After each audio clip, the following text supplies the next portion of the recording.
പാറശാലയിലെ Nirmal Krishna bank തട്ടിപ്പ് കേസിൽ പോലീസിനെതിരെ ആരോപണം. ഹവാല കള്ളപ്പണ തട്ടിപ്പ് കേസുകളിൽ രേഖകൾ കൈമാറിയിട്ടും പോലീസ് പ്രതികളെ സംരക്ഷിക്കുന്നുവെന്ന് നിർമ്മൽ കൃഷ്ണ നിധി നിക്ഷേപ സംരക്ഷണ സമിതി ആരോപിക്കുന്നു. പ്രതികളുടെ വസ്തുവകകൾ അറ്റാച്ച് ചെയ്യാൻ ഉത്തരവുണ്ടായിട്ടും ഉദ്യോഗസ്ഥരുടെ അലംഭാവം മൂലം നടപടികൾ വൈകുകയാണെന്നും ആരോപണമുണ്ട്. കേസ് CBIക്ക് കൈമാറണമെന്നും പ്രതികൾ വിദേശത്തേക്ക് കടക്കാതിരിക്കാൻ ലുക്കൌട്ട് നോട്ടീസ് പുറപ്പെടുവിക്കണമെന്നുമാണ് ആവശ്യം. നമുക്ക് പ്രതികരണം കേട്ടുവരാം. ഞാനും എൻ്റെ ബ്രദേഴ്സ്, അച്ഛൻ, അമ്മ എല്ലാവരും കൂടി ചേർന്ന് ഈ സ്കംസർ കൊണ്ട് ഒരു നിയർലി ഒരു 1.5 കോഴ്സിൻ്റെ ഇടപാടാണ് മിസ്റ്റർ നിർമ്മലിനുമായിട്ടുണ്ടായിരുന്നത്. അതിൽ അച്ഛൻ്റെ അമ്മയുടെയും കാര്യമാണ് ഏറ്റവും അവർ ഗവൺമെൻറ് എംപ്ലോയീസ് ആയിരുന്നു. ഗവൺമെൻറ് എംപ്ലോയി ആയിരുന്നു, സ്റ്റേറ്റ് ഗവൺമെൻറ് നല്ല പൊസിഷനിലൊക്കെ ഇരുന്ന ആൾക്കാരാണ്. അതും എല്ലാം കൂടെ ആയിരുന്നു നിർമ്മലിൻ്റെ ആ ഒരു കമ്പനിയിൽ അല്ലെങ്കിൽ ആ ഫിനാൻസ് ഇൻസ്റ്റിറ്റ്യൂഷനിൽ കൊണ്ട് നിക്ഷേപിച്ചത്. ഇന്ന് എൻ്റെ ഫാദറിന് 95 വയസ്സുണ്ട്. ഒരു മാസം ഏകദേശം ഒരു 50,000 രൂപയോളം മരുന്നിന് ചിലവന്ന്. He's a cancer patient. അന്വേഷണം നടന്നിട്ടില്ല എന്ന് തന്നെ പറയാം. കാരണം അതിൻ്റെ പ്രതികളെ വിളിച്ചു വരുത്തിയതായിട്ടോ ചോദ്യം ചെയ്തതായിട്ടോ കസ്റ്റഡിയിലെടുത്തതായിട്ടോ യാതൊന്നും ഞങ്ങളാരും അറിഞ്ഞിട്ടില്ല. അതിനുശേഷം പല സ്റ്റേഷനുകളിലും കേസ് രജിസ്റ്റർ ചെയ്തിട്ടുണ്ട്. ബഡ്സ് ആക്ട് പ്രകാരം കേസെടുത്തിട്ടുണ്ട്. അത് ബഡ്സ് ഗവൺമെൻറ് അതോറിറ്റി കേസെടുത്തിട്ടുണ്ട്, കണ്ടോൺമെൻറ്റ് സ്റ്റേഷനിൽ കേസെടുത്തിട്ടുണ്ട്. എന്നാൽ പ്രതികളെ അറസ്റ്റ് ചെയ്യുകയോ അന്വേഷണം വ്യാപിപ്പിക്കുകയോ ചെയ്തിട്ടില്ല. ബഡ്സ് ആക്ട് വന്ന ശേഷം ആദ്യത്തെ ഓർഡർ എനിക്കാണ് കിട്ടിയത്.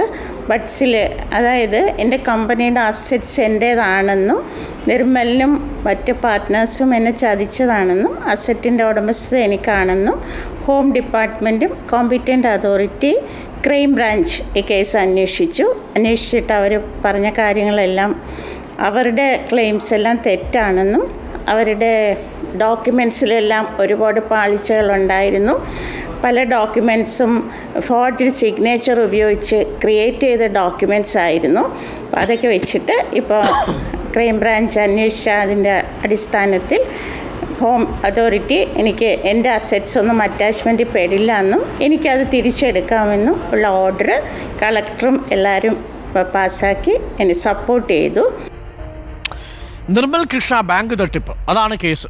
നമുക്കിപ്പം അരുൺ സോളമൻ ചേരുന്നുണ്ട് കൂടുതൽ വിവരങ്ങളുമായി. Arun Solomon, good morning Arun Solomon.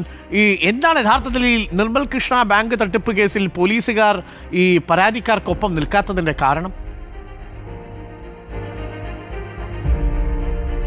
Arun, 2017 September മാസമാണ് ഈ നിർമ്മൽ കൃഷ്ണ ബാങ്ക് തട്ടിപ്പ് പുറം ലോകം അറിയുന്നത്. ഇതിൽ പ്രധാനമായിട്ടും ഇപ്പോൾ 8 വർഷത്തോളം ആവുകയാണ്. എന്നിട്ടും പോലീസിന്റെ ഭാഗത്തു നിന്ന് ഒരു സഹകരണവും ഉണ്ടാകുന്നില്ല എന്നുള്ളത് തന്നെയാണ് നിക്ഷേപകർ ഇപ്പോൾ വീണ്ടും രംഗത്തെത്തിയിരിക്കുന്നത് എന്നുള്ളതാണ് നമുക്ക് മനസ്സിലാക്കാൻ കഴിയുന്നത്. പ്രധാനമായിട്ടും മാരായമുട്ടം, അതുപോലെ തന്നെ കന്റോൺമെന്റ്, ഈ സ്റ്റേഷനുകളിലായിട്ട് 8ഓളം FIRകൾ വീണ്ടും രജിസ്റ്റർ ചെയ്തു. പക്ഷേ ഈ ബഡ്സ് ആക്ട് പ്രകാരം ഈ പ്രതികളുടെ വസ്തുവകകൾ അറ്റാച്ച് ചെയ്യാനുള്ള ഒരു ഉത്തരവ് ഇപ്പോൾ ഈ അതോറിറ്റി പുറപ്പെടുവിച്ചിരിക്കുന്നു. ഈ അതോറിറ്റി ഇത്തരത്തിലൊരു ഉത്തരവ് പുറപ്പെടുവിച്ചിട്ടും എന്തുകൊണ്ടാണ് ഈ പ്രതികളുടെ വസ്തുവകകൾ അറ്റാച്ച് ചെയ്യാത്തെന്നുള്ളൊരു ചോദ്യമാണ് പ്രധാനമായും നിക്ഷേപകർ ഉയർത്തുന്നത്. ഇതിൽ 600 കോടിയിലേറെ തട്ടിപ്പാണ് ഈ ഒന്നാം പ്രതിയായിട്ടുള്ള നിർമ്മൽ നടത്തിയിരിക്കുന്നത്. പക്ഷേ ഇദ്ദേഹം അന്ന് 2 മാസത്തോളം ഒളിവിൽ പോയതിനു ശേഷമാണ് മധുര കോടതിയിൽ കീഴടങ്ങുന്നത്. ഈ 2 മാസത്തിനിടെ 400 കോടിയോളം രൂപ പല ബിനാമികളുടെയും അക്കൗണ്ടുകളിലേക്ക് മാറ്റി. നിലവിൽ അരുൺ, ഇതിലെ പ്രശ്നം എന്താണെന്ന് വെച്ച് കഴിഞ്ഞാൽ നിലവിൽ വീണ്ടും കള്ളപ്പണ ഹവാല ഇടപാടുകൾ അടുത്തിടെ നടത്തി എന്നുള്ളതാണ്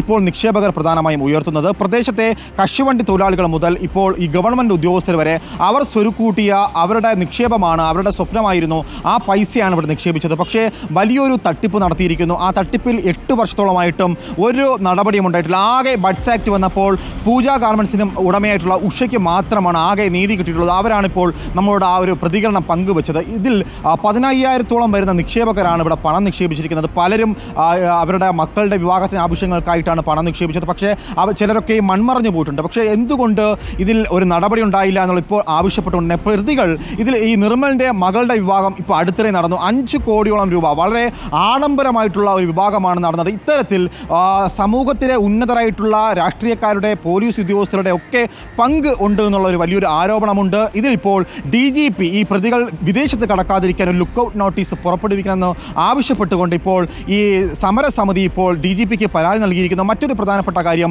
മുഖ്യമന്ത്രി ഈ കേസിൽ ഇടപെട്ടുകൊണ്ട് CBIക്ക് ഈ കേസ് കൈമാറണം എന്നുള്ള ആവശ്യമാണ് പ്രധാനമായും നിക്ഷേപകർ ഉയർത്തുന്നത്. കാരണം ഈ സംസ്ഥാന പോലീസ് അല്ലെങ്കിൽ പ്രദേശത്തെ പല പരാതികൾ നൽകിയിട്ടും പോലീസ് എന്തുകൊണ്ട് നടപടിയെടുത്തില്ല? അപ്പോൾ അതുകൊണ്ട് തന്നെ പോലീസിനോടുള്ള വിശ്വാസം ഈ നിക്ഷേപകർക്ക് നഷ്ടപ്പെട്ടിരിക്കുകയാണ്. അതുകൊണ്ട് തന്നെ CBI ഉടൻ തന്നെ കേസ് ഏറ്റെടുക്കണം എന്നുള്ളൊരു ആവശ്യമാണ് നിലവിൽ അരുൺ ഈ നിക്ഷേപകർ പ്രധാനമായും ഉന്നയിക്കുന്നത്. Okay, thank you Arun Solomon. എന്തായാലും അരുൺ സോളമൻ പറഞ്ഞതുപോലെ ആ ബാങ്കിന്റെ പേരാണ് നിർമ്മൽ പിന്നെ കൃഷ്ണ.